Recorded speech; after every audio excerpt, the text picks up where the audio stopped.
Hi,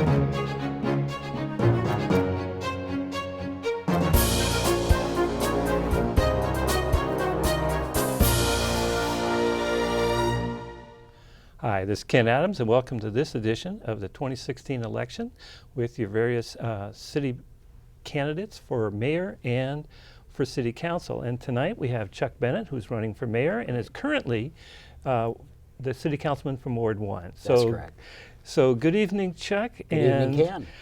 You know, I've started off talking mostly on these conversations with infrastructure, including the police facility and the third bridge, but you have an immediate memory, I'm sure, of the police facility meeting that you went through last night. I do. It seems only hours passed. Yeah, it was, I think last night the city council had a real look at the difficulty trying to determine the size and scope of the facility. We have been able to determine the site. It will be on the old DeLon O'Brien property in North Downtown. We've determined we don't want to use the full site. We're going to leave the Mill Creek Plaza office building alone and confine ourselves to about 3.5 acres of that site. And then I think the difficulty becomes how big a building should it be, how inclusive in terms of the public safety infrastructure should be included in that building. And that tends to focus on probably 3 separate issues. One is whether or not the 911 center should be there. The 911 center is currently housed in a building in another part of the city. It's not at City Hall. It's not part of the police facility now. It's in another part of town and a substantial building. But there has been a real interest in bringing that service into a city-owned building, in part because the city pays lease fees out of its general fund to use this other building. Then there's also some discussion that's been going on, and I think it's a reasonable discussion about how large the police department will grow over the next 30 years, and that's called a growth factor.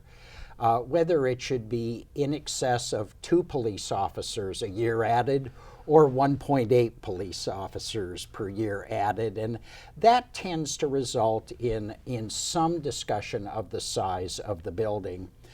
Then there was a focus on parking, and parking is always a concern, and particularly when you're in an area where there is limited on-street parking. Most of the parking will need to be at the site. There is an option of using the Marion Parkade, which is about 600 feet away from the building, almost exactly 600 feet away. The problem is, and the discussion is, the staff of the police department work 24 hours a day. And there are people both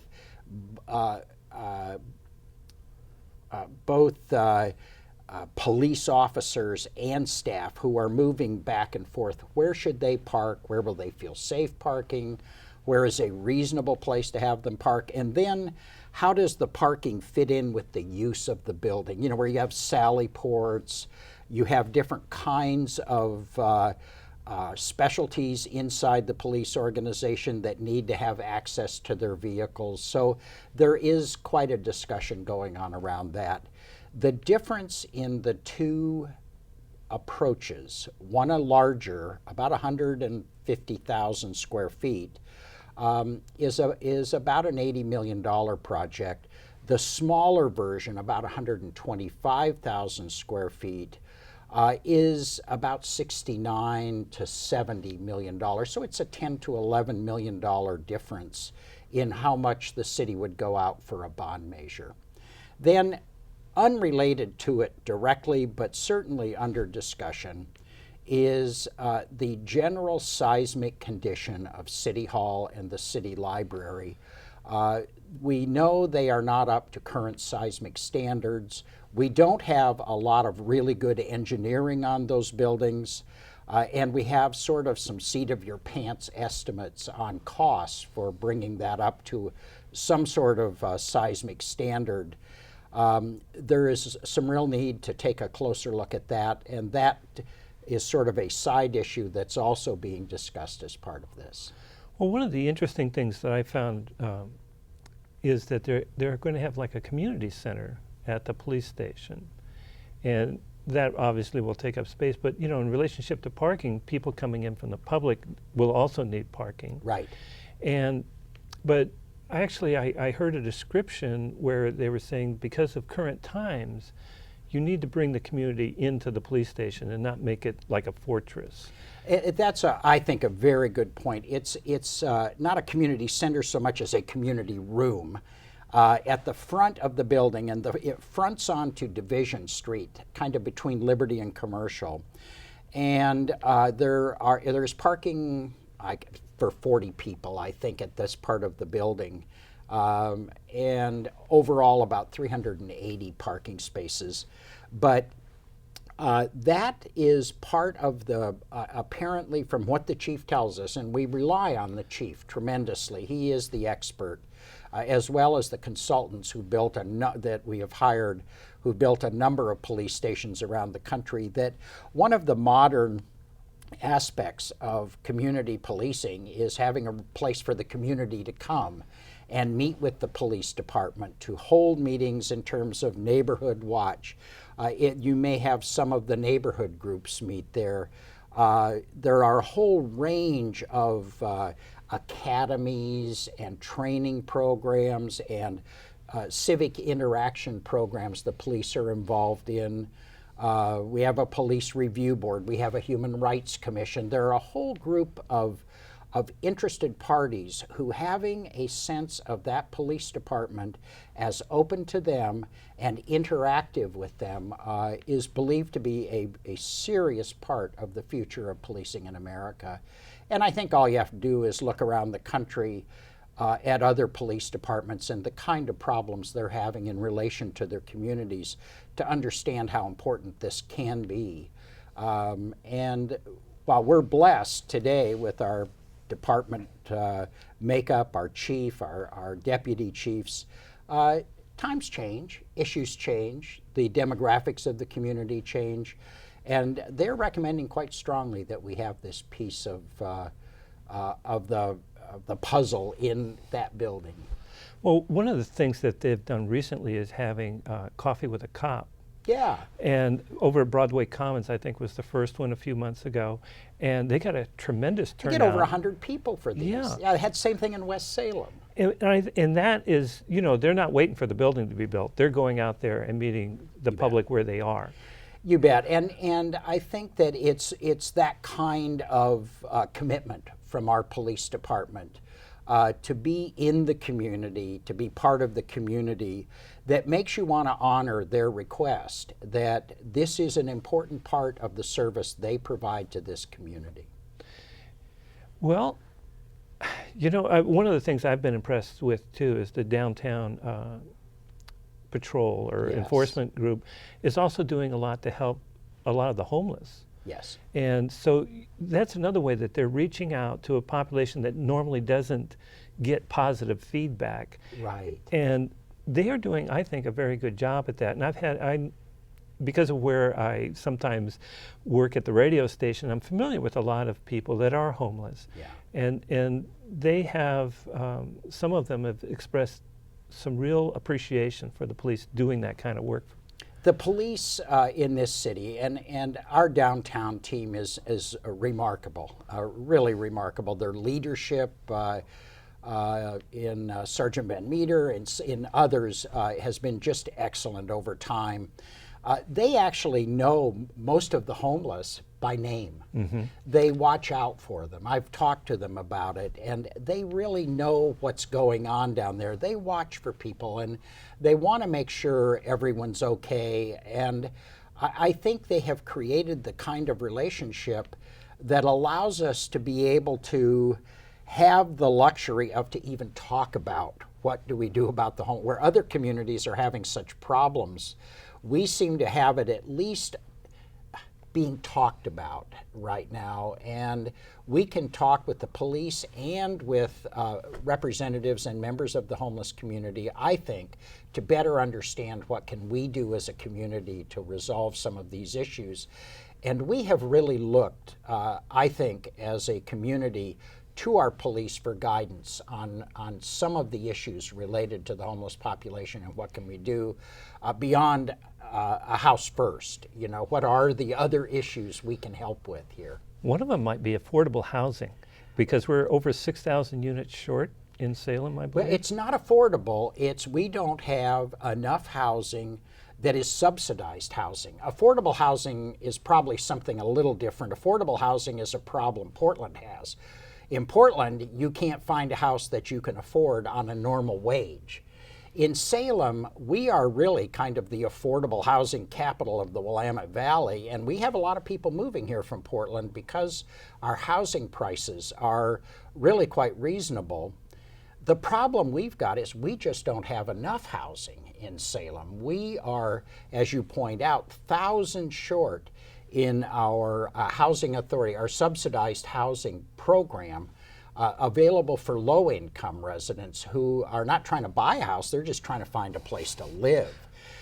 We have a vacancy rate here that is below 3%. And what that's done, and it's very unfortunate, and we're working very hard on that. We're trying to find some ways to get some serious numbers of housing units into this community. But what it's done is drive up rents across the board. And as those rents go up, the rents tend to outstrip the ability of anyone to subsidize those folks, whether it's Section 8 or there's just no place for them to go. There's no houses to rent or apartments to rent. So we've got a ways to go just in our inventory of housing.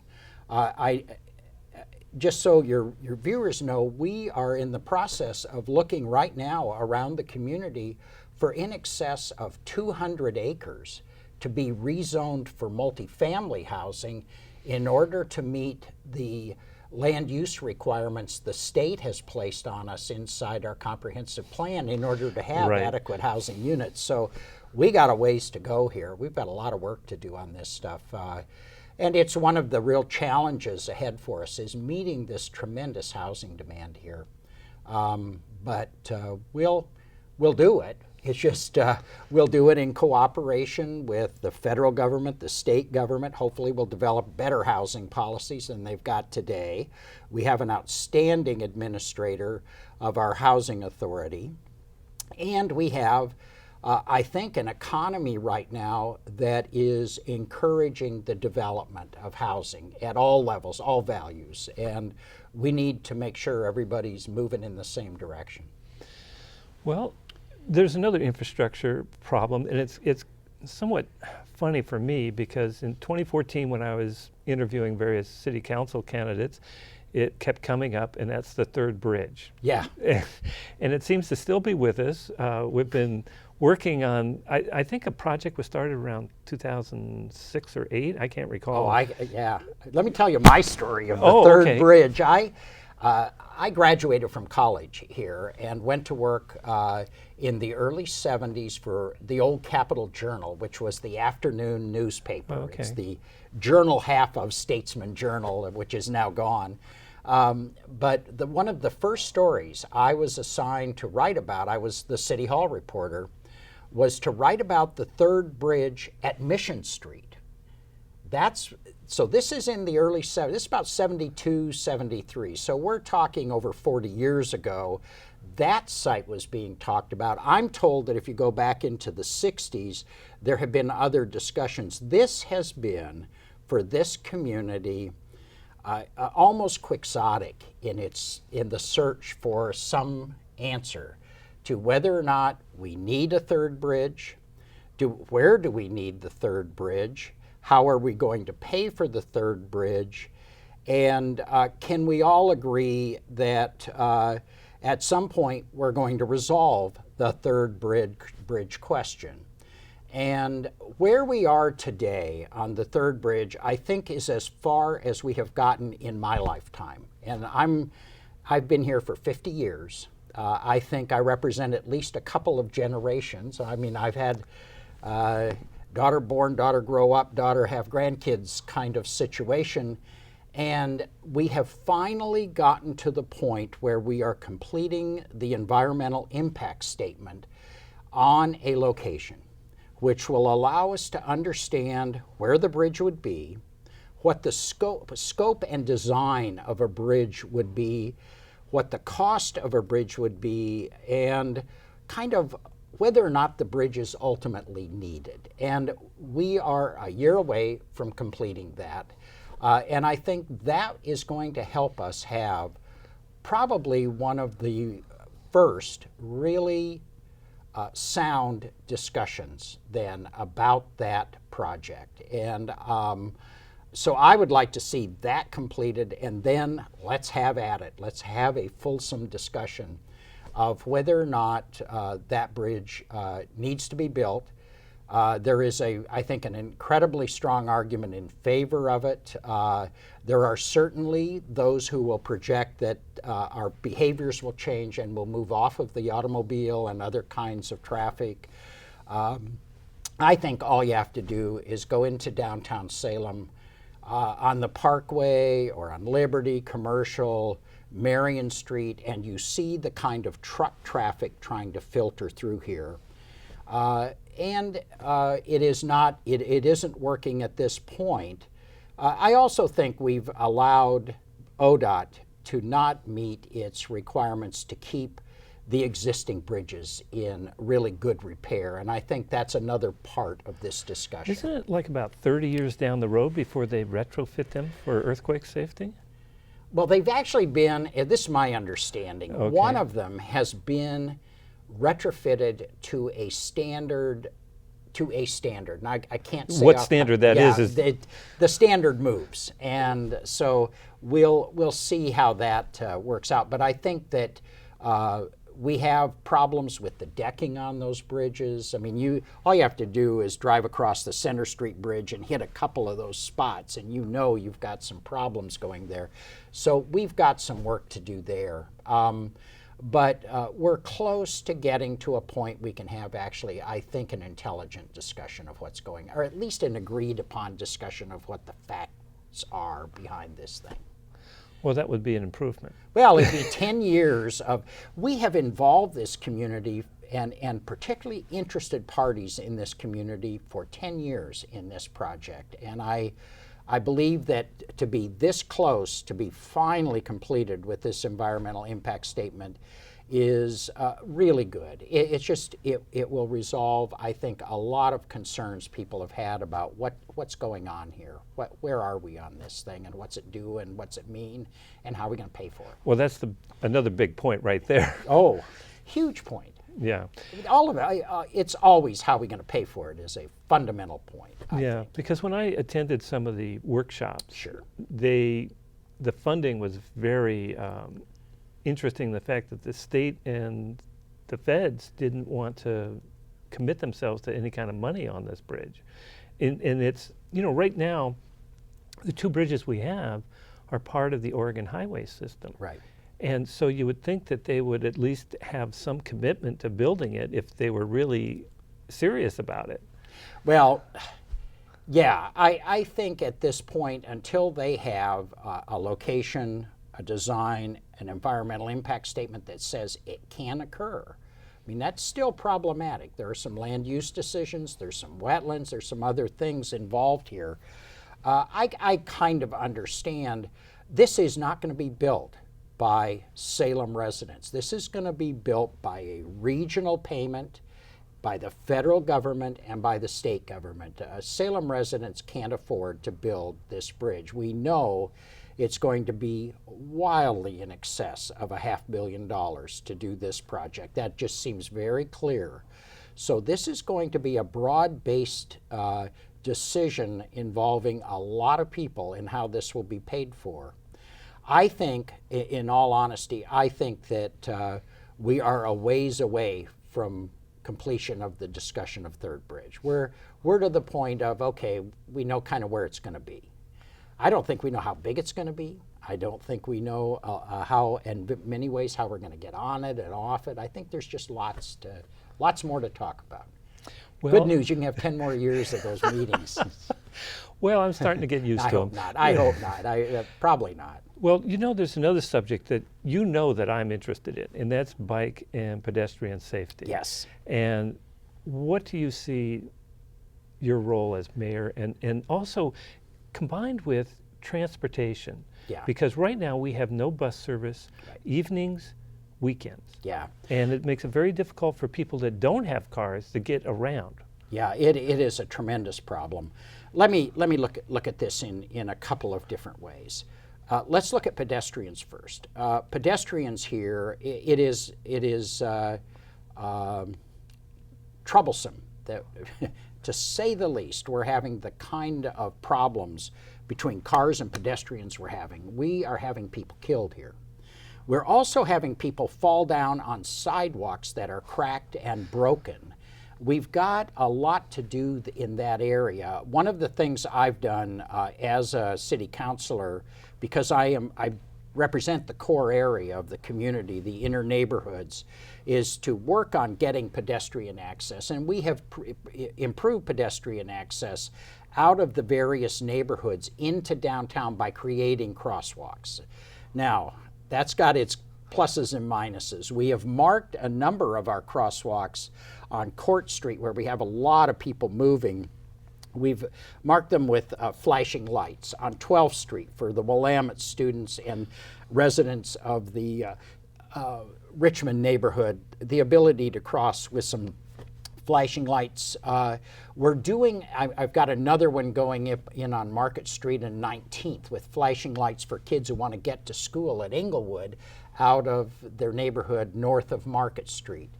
We have to expand that program, and we need to continue with public education and involvement in understanding pedestrian safety and how we're going to meet it.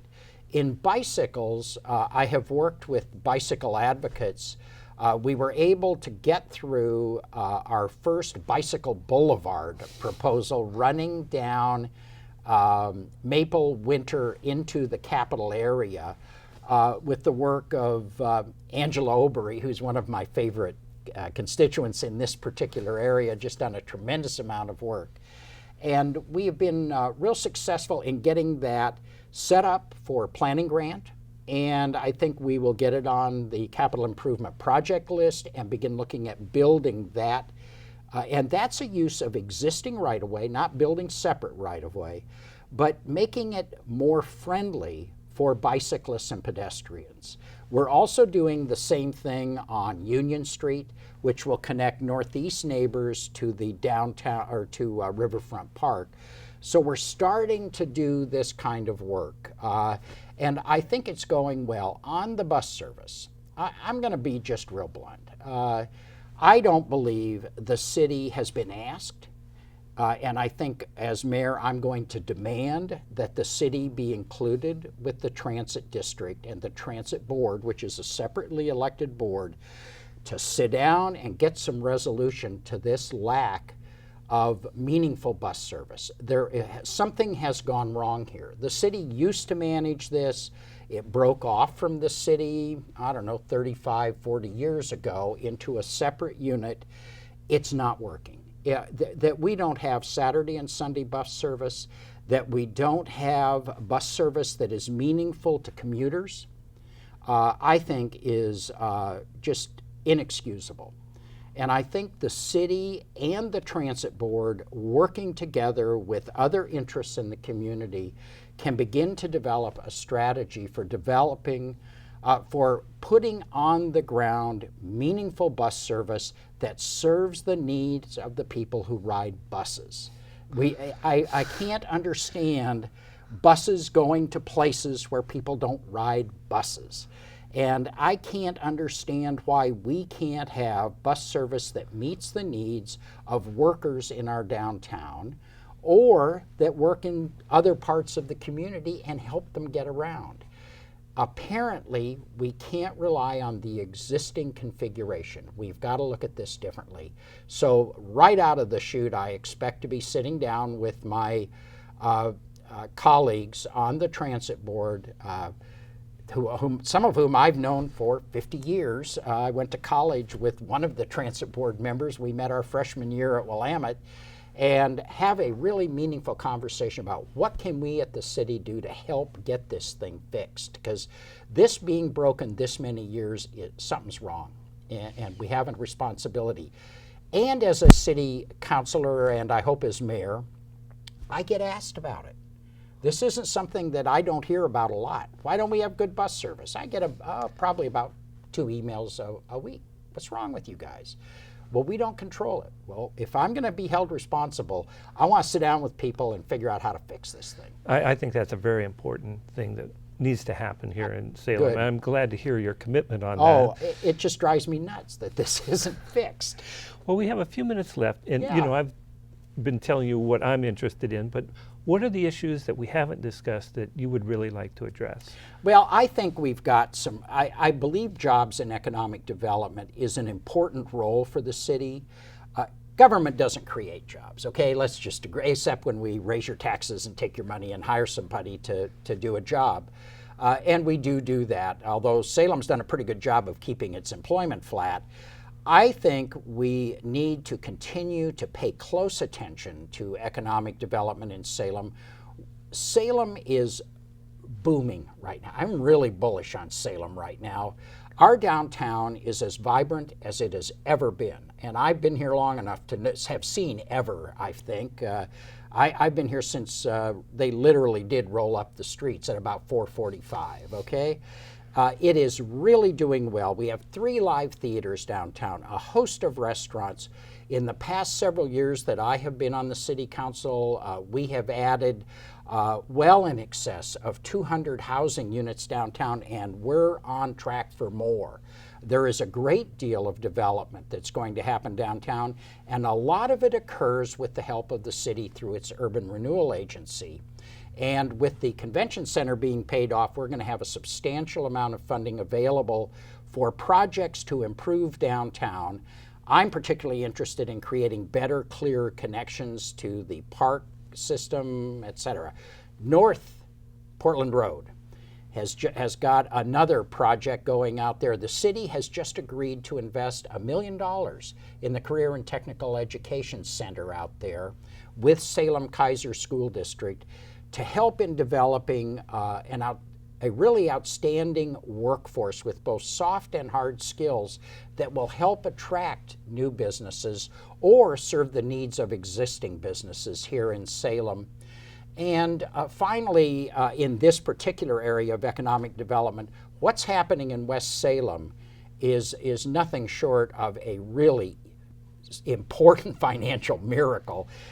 We are looking at an old industrial area that is being revitalized into a commercial and housing district connected to the existing Edgewater neighborhood, coming into what is kind of downtown West Salem.